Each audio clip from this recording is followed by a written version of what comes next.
नमो भगवते वासुदेवाय नमः।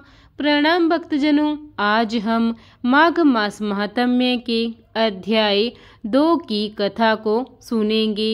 आइए हम कथा की शुरुआत करते हैं। राजा दिलीप कहने लगे कि हे महात्मन, मैं तो माघ मास में स्नान के फल को कुछ भी नहीं जानता।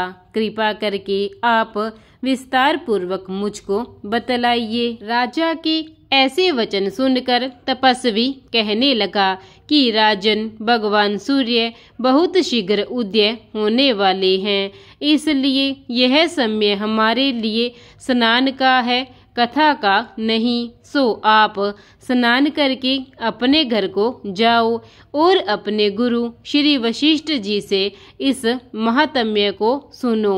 इतना कहकर तपस्वी सरोवर में स्नान के लिए चले गए और राजा भी विधि पूर्वक सरोवर में स्नान करके अपने घर लौट गए और रनिवास में जाकर तपस्वी की सब कथा रानी को सुनाई। तब सूत जी कहने लगे कि महाराज, राजा ने अपने गुरु वशिष्ठ जी से क्या प्रश्न किया और उन्होंने क्या उत्तर दिया, सो कहिए। व्यास जी कहने लगे, हे सूत जी, राजा दिलीप ने रात्रि को सुख से सोकर प्रातः समय ही अपने गुरु वशिष्ठ के पास जाकर उनके चरणों को छूकर प्रणाम करके नम्रता से पूछा कि गुरुजी, आपने आचार, नीति, राज्य, धर्म तथा चारों वर्णों को चारों आश्रमों की क्रियाओं, दान और उनके व्रत विधान, यज्ञ और उनकी विधियां, वन, उनकी प्रतिष्ठा तथा भगवान विष्णु की आराधना बतलाई है। परंतु अब मैं आपसे माघ मास के स्नान के महात्म्य को सुनना चाहता हूँ। सो हे तपोधन, नियम पूर्वक इसकी विधि समझाइए।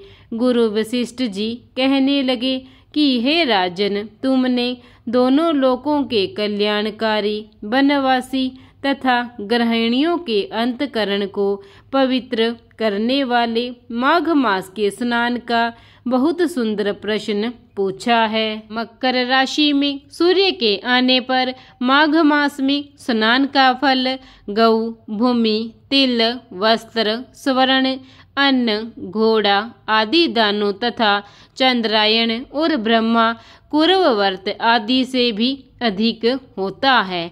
विशाख तथा कार्तिक के जप, दान, तप और यज्ञ बहुत फल देने वाले हैं, परंतु माघ मास में इनका फल बहुत ही अधिक हो जाता है। माघ मास में स्नान करने वाला पुरुष राजा और मुक्ति के मार्ग को जानने वाला होता है। दिव्य दृष्टि वाले महात्माओं ने कहा है कि जो मनुष्य माघ मास में सकाम या भगवान के निमित्त नियम पूर्वक माघ मास में स्नान करता है, वह अत्यंत फल वाला होता है। उसको शरीर की शुद्धि, प्रीति, ऐश्वर्य तथा चारों प्रकार के फलों की प्राप्ति होती है। अदिति ने 12 वर्ष तक मकर संक्रांति अन्न त्याग कर स्नान किया। इससे 3 लोकों को उज्जवल करने वाले 12 पुत्र उत्पन्न हुए। माघ मास में ही करने से ही रोहिणी, सुभगा, अरुंधति दानशाली हुई और इंद्राणी के समान रूपवती होकर प्रसिद्ध हुई।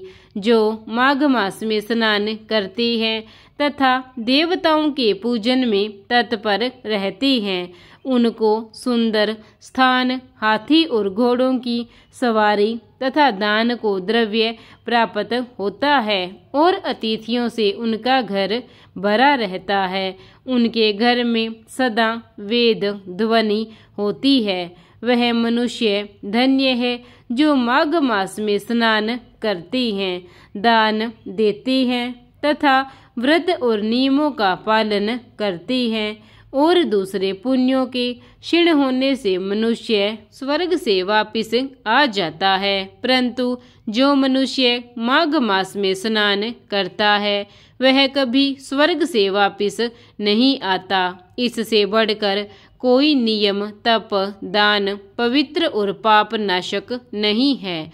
भृगु जी ने मणि पर्वत पर विद्याधरों को यह सुनाया था। तब राजा ने कहा कि ब्रह्मांड भृगु ऋषि ने कब मणि पर्वत पर विद्याधरों को उपदेश दिया था, सो बतलाइए। तब ऋषि जी कहने लगे कि हे राजन, एक समय 12 वर्ष तक वर्षा न होने के कारण, सब प्रजा क्षीण होने के कारण संसार में बड़ी उद्विग्नता फैल गई। हिमालय और विंध्याचल पर्वत के मध्य का देश निर्जन होने के कारण श्राद्ध, तप तथा स्वाध्याय सब कुछ छूट गए। सारा लोक विपत्तियों में फंसकर प्रजाहीन हो गया। सारा भूमंडल फल और अन्न से रहित हो गया। तब विंध्याचल से नीचे बहती हुई नदी के सुंदर वृक्षों से आच्छादित अपने आश्रम से निकलकर श्री भृगु ऋषि अपने शिष्यों सहित हिमालय पर्वत पर गए। इस पर्वत की चोटी नीली और नीचे का हिस्सा सुनहरी होने से माघ मास महात्म्य सारा पर्वत पीताम्बरधारी श्री भगवान के सदृश लगता था। पर्वत के बीच का भाग नीला और बीच बीच में कहीं कहीं सफेद स्फटिक होने से तारों से युक्त आकाश जैसी शोभा को प्राप्त होता था।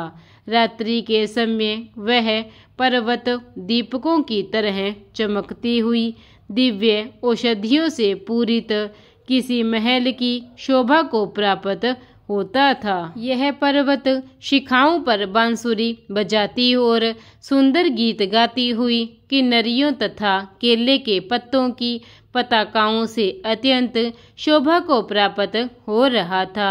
यह पर्वत नीलम, पन्ना, पुखराज तथा इसकी चोटी से निकलती हुई रंग बिरंगी किरणों से इंद्रधनुष के समान प्रतीत होता था।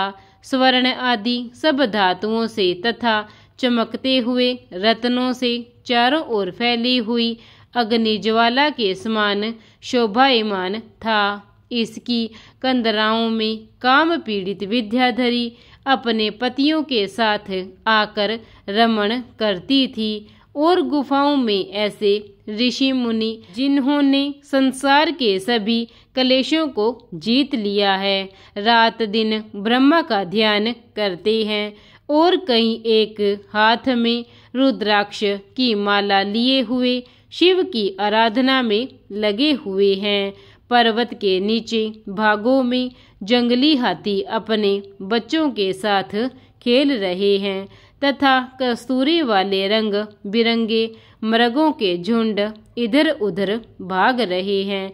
यह पर्वत सदा राजहंस तथा मोरों से भरा रहता है, इसी कारण इसको हेमकुंड कहते हैं।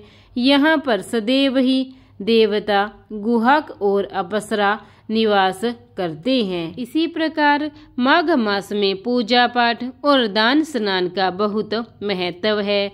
पवित्र स्नान माघ महीने में गंगा, यमुना या किसी पवित्र नदी में स्नान करना अत्यंत शुभ माना जाता है। प्रयागराज में हर साल माघ मेला और कुंभ जैसे आयोजनों का मुख्य आकर्षण यही स्नान होता है और इस महीने में दान का भी विशेष महत्व है। अन्न, वस्त्र, तिल, गुड़, घी या गर्म कपड़े दान करने से पुण्य की प्राप्ति होती है और इस दिन पूजा, व्रत और दान का विशेष महत्व है। सूर्य देव की पूजा के लिए यह महीना बहुत ही शुभ माना जाता है।